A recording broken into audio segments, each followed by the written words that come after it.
Hey there. Hope you and Eli are having a good vacation and your whole family's having a good vacation. This is your video lesson for today. There are 4 things I want to talk about. I'll go down the list. And if you have questions at the end, you're more than welcome to send me over an email, a picture, a video, anything that you want me to take a look at, and I'll kind of give you my 2 cents and we'll go from there. So first thing are Dinosaur Fingers. And I'm going to send this paper over to you so you'll get in the email as well. Try your song. So anyway, so the first step is Dinosaur Fingers. Don't every day do those, every day. You want to make sure that when we get to the stage or the step where he's putting the fingers on here, you want to make sure that you spend a whole lot of time making sure you're making good circles or good dinosaur fingers. So for our dinosaur fingers, I used to use clink, clink, clinks, like my teacher had me do. And basically what the kids found out was that there's a hack they would just do this. So I think the visualization of like a dinosaur opening its jaw and closing was much better, and I finally got the kids to kind of really on the tip of the finger make a circle, because dinosaurs don't chomp down like this, right? So we want real good circles, and if you need to draw dots on the tips of his fingers, you can use a pen. So do index, middle, and then ring. Don't worry about the pinky so much. That's its own separate exercise that we'll do after we do twinkle and maybe lightly row. We'll start the pinky push-ups. So don't worry about that right now. That's like a thing that happens later. So we had chomp, chomp, chomp. What you can do, I like to do this game, is if you need some more ideas, is that I'll get a piece of paper and I'll draw a circle, make a track. I don't have a handy here, but I'll take a circle, say, and then I'll do a big circle here, and then I'll make little little game board sides on it, and then so every time he does a good clink and clink, or every time he does a good dinosaur chomp, he'll get to take his game piece and move it to the next square, and whoever gets around the board first wins. So maybe you guys can make it a competition. Yeah, here I'll just go ahead and draw it. So I'll draw a circle like this. Nothing crazy. I'm just gonna make it super easy. Right? So you get your game board right here like this. So you'll go, okay, Eli. All right, do your dinosaur chomp. Chomp, chomp, chomp. All right, good. The finish line's over here. Let's move our guy 1 space. All right, another round. Chomp, chomp, chomp. Oh, good. Can you do 2 in a row? Chomp, chomp, chomp, chomp, chomp, chomp. Oh, 2 spaces that time. And see who can get around the track. Then you'll have your own game piece. And you go, okay, let me try. Chomp, chomp, chomp. Oh, I didn't do it right. I don't get to move at all.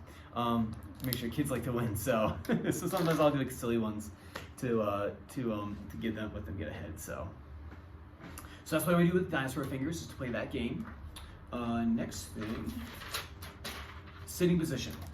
I can't stress how important it is to really work the sitting position in the beginning, because it's kind of like the linchpin for everything else. If we don't take the time to do it really correct in this stage when it's very simple, we're just sitting there, when we make it more complex by adding other fingers in or doing this over here, it'll fall apart. So you want to make sure to spend that time doing it now when he's not thinking about 20 other different things, and that way he's just focused just on the clink, clink, clink. So if I scooch back a little bit so you can see me, what I'll do is I'll have 5 monkeys, right? Each monkey is 10 seconds. Now, if you tell him, at his age, he's got to sit there still for a minute, he's going to be, oh my God, that's forever. It's like my son's in timeout for 1 minute. He's almost 3 years old. Timeout's 1 minute long, right? That 1 minute is a long time for him. And so what you can do is you can kind of break it up into smaller chunks that are more manageable. Every 10 seconds is worth a monkey. Get 5 monkeys, we go play a game over there. Get a board game out, whatever it is. Tic-tac-toe, whatever game that he likes to play. It can be something simple. It can be a 90-second long game, nothing crazy. If you got poppers, you get 5 monkeys from me. You pop 5. We pop 5 poppers. Do something like that.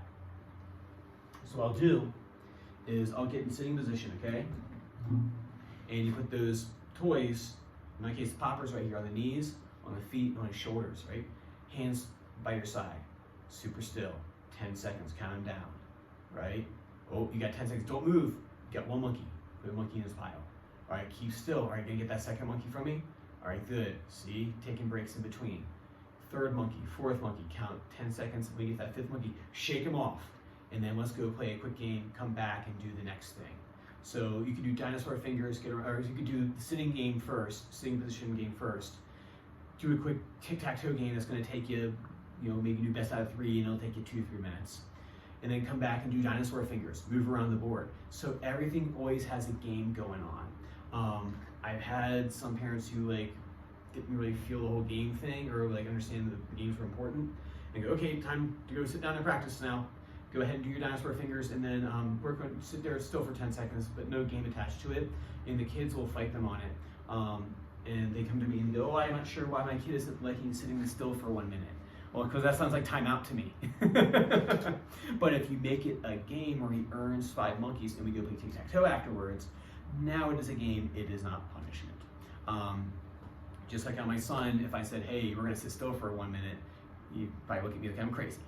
So anyway, so frame it that way, that we are playing a game and it's ultimately gonna lead to something. Cool. Next thing is parts of the guitar. We're probably slowly doing parts of the guitar as we go through the beginning stages. There are 4 things I want you guys to work on.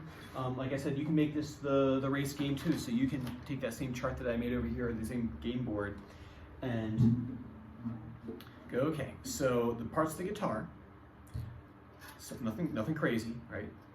Head, that's what this is up here, the head. These guys right here, tuners don't touch. Only mom, dad, guitar teacher, or uncle who plays guitar can touch these right here. You don't want him messing with these because if he starts turning them, the strings will break. It's not like it's gonna break the guitar, but it just means that you gotta buy a pack of strings that are like 10 bucks a piece. So you don't wanna be messing around with these over here. And then body. There's more pieces of it than that, which is through the big picture now. Body, and then strings. And then what I would do, okay, roll the dice. Make this the game. Roll the dice. Oh, we got a 6. I'm gonna ask you 6 questions after you've gone through with them. Where is the head? There's the head, good, number 1. Number 2, where the tuners don't touch. We didn't touch them, good, you followed instructions. That's what 2, because you not only knew where they were and you followed instructions, you didn't touch them, you pointed to them. Good, that's 2 right there, you're 3 now. Where is the body? Right here. Where are the strings? Right here. Go ahead and take your hand, strum the strings. Let's make some noise. That's cool, right? Once you get those 5, and then go do a quick tic-tac-toe game or something like that. Do some pop some poppers off a little bit, something like that. And then lastly is very important thing, and I think it's neglected sometimes, is listening to the CD. So everyone knows how Twinkle Twinkle Little Star goes. That's never been an issue. What happens is that, I know life happens, the CD player's not handy, we just forget sometimes.